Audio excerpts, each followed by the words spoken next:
Good morning, kakabsat, and welcome back to my YouTube channel!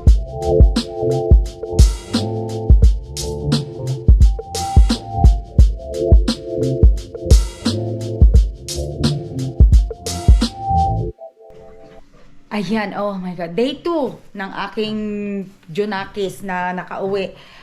At kami ay parang nagji-jet lag din kasi alas 2 ng madaling araw ay siya po ay gising na. Diyos ko Lord. At eto nga, at ako'y nag-umpisa ng magluto ng aking slow cooker na ribs. Ayan na siya, naglalaba ako dahil siya po ay walang dalang damit at na-notice niya na ang lahat ng mga naiwan niyang damit dito parang sumikip sa kanya. Kaya po naglalaba ako kasi ilan lang yung damit niya na pwedeng magkasya. Sabi ko sa kanila kahapon mamili siya dahil nagpunta sila ng mall. Eh ang dami naman daw tao, wala siyang tiyagang magkalkal ngayon. Tapos nagprint ako ng label ko kasi may bumili. And then, meron akong isi-share sa inyo. Binilhan nila kami ng daddy nila ng matching pajama. Ay nako, na-disappoint ako kasi akala ko naman, tumawag pa sila kahapon sa akin. Sinabi nila, Ma'am, what size? O, sinabi ko ang size ko. Sko, Lord, eto ba naman ang binili nila para sa akin? 1X, sandali, ano ko sa inyo para ma-flex ko. Kaya ngayon, kailangan nilang bumalik sa tindahan kasi ibabalik nila to. Ay hindi, mali ito. Ito yung kay daddy nila dapat. Kaya lang, pinapalit ko yan kasi medyo malaki din pala.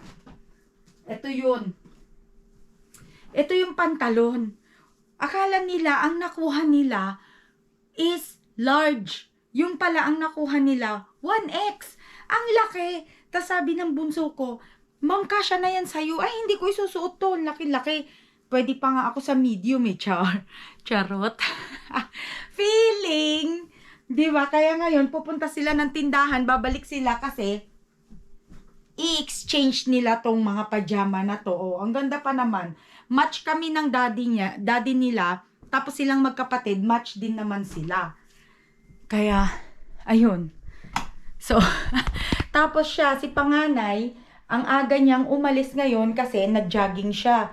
Dahil feeling niya, lumaki daw siya, pangalawang araw niya palang dito sa bahay dahil wala na daw akong ginawa kundi magpakain sa kanya. Kaya, o yun, umalis. Ginigising niya yung kapatid niya. Kaso ayaw magising. Sabi niya maaga pa daw masyado. Ayan. So, alam niyo po ba, may update ako sa inyo. Actually, na-update ko na to. Kaya lang for some reason, yung edit ko sa video, hindi match doon sa bunganga ng, yung sound ng bunganga ko sa video. Nauuna yung pagsalita ko. Kaya ngayon, kukuhanan ko siya pabalik. Medyo maaga pa, sandali kailangan natin mag-isindi ng ilaw kasi medyo madilim. Hindi ako pwedeng magsalta ng malakas dahil, oh yan lamig. Lamig.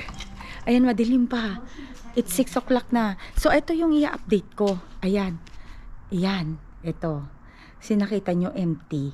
Dati may bushes yan. Kaso, tinanggal nila. Hindi ko alam kung ano ngayon ang ilalagay nila dyan. O, ayan, ng aking hardin. Ang lamig! O, diba? Ayan, kina Ate Julie, yung may payong. Tapos, ito naman yung sa harapan namin, which is yung kapitbahay namin. So, siguro ganyan ang gagawin nila dito sa front yard namin. Hopefully, hindi nila i-cover dyan. Kasi, tignan mo, dati, umiikot pa ako all the way doon, papunta dito para magtapon lang ng basura. Eh ngayon, pwede ko nang tawirin. Ayan. Oh, di ba? Tatawid lang ako. Shortcut. Shortcut talaga. Oh, di ba? So, mas madali. Kaya sana hindi na nila yan lalagyan ng kung ano-ano mga bushes dyan, di ba? Ayun, tignan nyo, oh, ang ganda, oh. Itong mga bato na yan, galing yan kay Jervin. Hi, Jervin! All the way from Chicago. Oh, binigay niya to sa amin nung nagpunta kami sa Chicago, nung nag-bootcamp yung anak ko. Nag-graduate ng bootcamp. Kaya ano, oh, di ba? Ang ganda. So, binibenta niya yan. Kung gusto niyo mag-order, kung kayo ay taga Chicago, ayan, pwede kayong mag-order sa kanya. So yan ang aking bagong update ngayon. Yan ang ating miniserye na aabangan kung ano yung gagawin nila dyan sa ano na yon, doon sa lugar na yon. Nagwi-whisper tayo kasi tulog pa lahat ng mga tao. Parang feeling ko ako pa lang ang gising at saka yung anak ko. Kaso wala yung anak ko na nag-jogging siya. Hindi ko alam kung anong oras siya babalik. Pero sabi niya, babalik daw siya ng maaga dahil tutulungan niya akong gumawa ng bilo-bilo. Kasi request din nila tong magkapatid na to. Favorite nila ang bilo-bilo. Naluto ko na yung small sago. Ay, yung ano, yung tapioca, naluto ko na. Tapos, eto na yung mga gagamitin ko. Ayan. Okay. And then, dinidefrost ko yung saba. Mamaya, babalatan ko na yung kamote. Hindi ito yung kamote na gagamitin ko. Actually, ilabas ko na nga. Kasi baka makalimutan ko. So, ito yung gusto nilang kamote. Yung pagka binaltan mo kulay purple siya. And then, kapag niluto mo, yung niluluto mo, magkukulay purple na rin siya. So, ilan lang yung binili ko. Kasi konti lang naman yung lulutuin kong bilo-bilo. Kaya, parang ano lang nila, pandagdag lang ba? Ganon. Tapos, mayroon pa pala akong dalawang last na babalutin na regalo.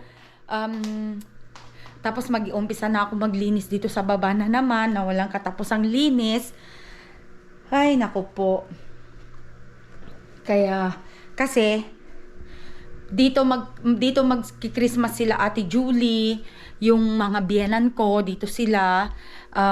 So, ang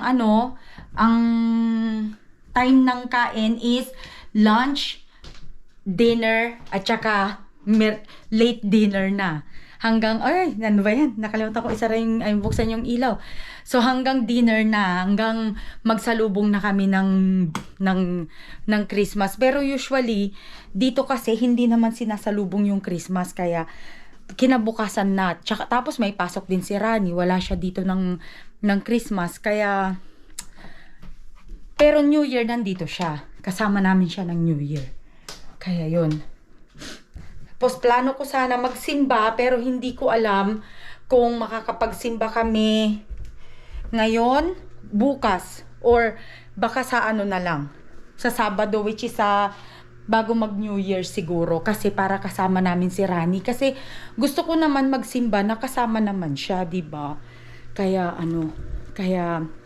di ko pa alam. So yung mga bata, binilhan din nila ng regalo yung ninong nila sa binyag. Ayan, pinapabalot nila sa akin. Kasi gusto rin daw nilang regaluhan yung ninong nila dahil every year mula noon hanggang ngayon, walang palya yung ninong nila na yun na magbigay ng regalo. Kaya sabi nila, Ma'am, it's about time na kami din naman yung magbigay ng regalo sa kanya. So, simple na bagay. Sabi naman, kung ma-appreciate daw niya yan, sabi ko, lahat naman na-appreciate ni Ninong Will. Maliit man yan o malaki, na-appreciate niya kasi yung taong yun hindi mapili sa sa mga material na bagay. Hindi niya binibase sa mga material na bagay. Kumbaga parang kung ano yung maibigay mo sa kanya, i-appreciate niya yun. Yun ang maganda, 'di ba? Ganun naman dapat, 'di ba? Hindi naman binabase sa mahal na regalo yung ibibigay mo. Kaya so, naalala siya ng mga inaanak niya, kaya, yun, matutuwa yun kasi, for the first time na Christmas, siya naman ngayon ang reregaluhan nila. Kaya yun, so, kape muna tayo. Maaga kaming nag-breakfast ni Panganay. Kaya, yung bunso tulog pa, andun pa, nakanganga. Nakanganga pa siya, kasi anong oras na sila? Maghapon silang wala kahapon.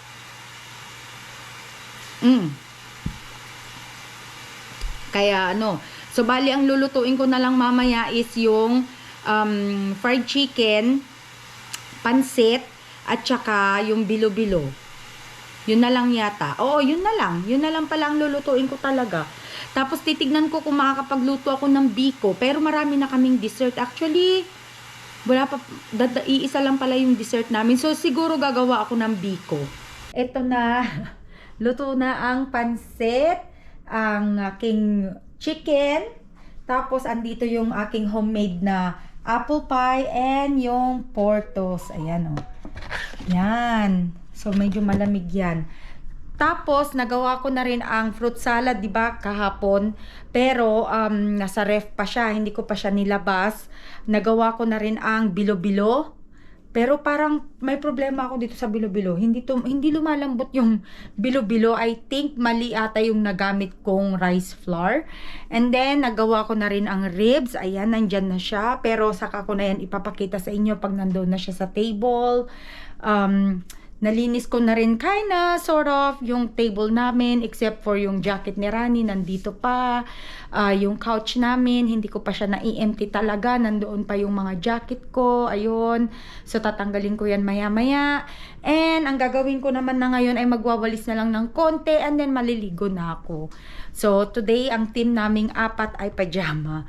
Pero, supposedly, match kami, 'di ba? Kaya lang yung pinakita ko nga sa inyo doon sa video kaninang umaga na ang laki-laki ng pajama and hindi ako pwede doon. Kaya pinalitan nila, ngayon hindi na kami match. Pajama pa rin kami, kaya lang iba-iba na yung mga pajama namin na suot para parang match pa rin kami. Kasi kung hindi, ako lang ang naiiba.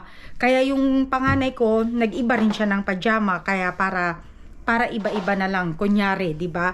Pero match pa rin yung silang magkapatid ng top, match kami ni Rani ng top. Kaya so ayun.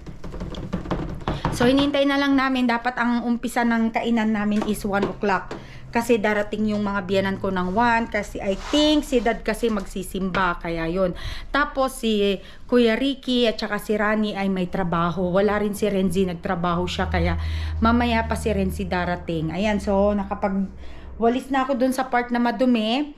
Ang gagawin ko, iakyat ko na yung pajama ni Jan kasi nagpalit siya dahil nga para match kami, di ba? And iakyat ko na rin tong mga jacket ko and maliligo na ako. So, kita-kits tayo uli later. Merry Christmas, yo. Hello!